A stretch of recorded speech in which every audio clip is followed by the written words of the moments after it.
ಈ ಹಿಂದೆಯೂ ಪಥಸಂಚಲನ ಮಾಡಬೇಕಾದ್ರೆ ಅನುಮತಿಯನ್ನು ತಗೊಂಡೇ ಪಥಸಂಚಲನ ಮಾಡಿದೆ. ಅನುಮತಿ ಇಲ್ಲದೆ ಪಥಸಂಚಲನ ಯಾವಾಗ ಮಾಡಿದೆ? ಮತ್ತು ಅವರಿಗೆ ನಾನೇನು ಹೇಳೋದು, ದೊಡ್ಡವ್ರ ಮಕ್ಕಳು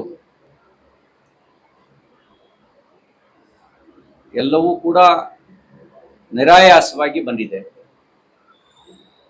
ಒಳ್ಳೇದು ಯಾವುದು ಕೆಟ್ಟದ್ದು ಯಾವುದು ಅನ್ನುವಂಥ ವಿವೇಚನೆ ಒಂದು ಅವ್ರಿಗೆ ಬರಬೇಕು.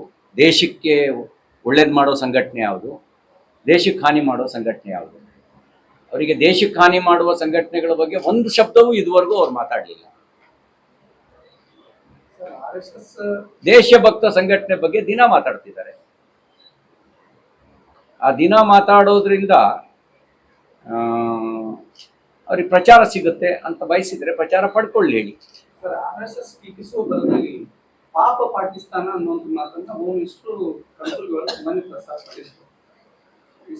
ಕಾಂಗ್ರೆಸ್ನವರ ಪಾಪದ ಕೂಸು ಪಾಕಿಸ್ತಾನ. ಕಾಂಗ್ರೆಸ್ನವರ ಪಾಪದ ಕೂಸು ಪಾಕಿಸ್ತಾನ. ಪಾಕಿಸ್ತಾನ ರಚನೆ ಸಂದರ್ಭದಲ್ಲಿ ಟ್ರೈಪಾರ್ಟಿ ಅಗ್ರಿಮೆಂಟ್ ಆಯಿತು. ಒಂದು ಬ್ರಿಟಿಷ್ ಸರ್ಕಾರ, ಇನ್ನೊಂದು ಕಾಂಗ್ರೆಸ್, ಇನ್ನೊಂದು ಮುಸ್ಲಿಂ ಲೀಗ್. ಹಾಗಾಗಿಯೇ ಕಾಂಗ್ರೆಸ್ನವರ ಪಾಪದ ಕೂಸು ಪಾಕಿಸ್ತಾನ. ಹಾಗಾಗಿಯೇ ಅವರು ಆ ಪಾಕಿಸ್ತಾನದ ಬಗ್ಗೆ ಪಾಪ ಪಾಕಿಸ್ತಾನ ಅಂತ ಕರೆದಿದ್ದಾರೆ. ಪ್ರಿಯಾಂಕಾ ಖರ್ಗೆ ಅವರು ಎಲ್ಲೋ ಒಂದು ಕಡೆ ಬಿಜೆಪಿ ಅವ್ರನ್ನ ನಿದ್ದಿಗೆ ಸಾಕಂತಾರೆ. ಪ್ರಿಯಾಂಕಾ ಖರ್ಗೆ ಅವರು ತಮ್ಮ ನಿದ್ದೆಗೆ ಸಾಕಂತಾರ ಅಂತ. ಅವ್ರಿಗೆ ನಿದ್ದೆ ಬರಲ್ಲ. ಬಿಜೆಪಿಯನ್ನು ಟೀಕಿಸದೇ ಇದ್ದರೆ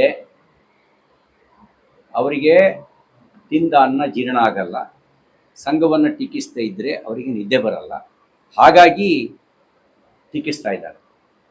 ಸರ್, ರಾಮ ಮಂದಿರ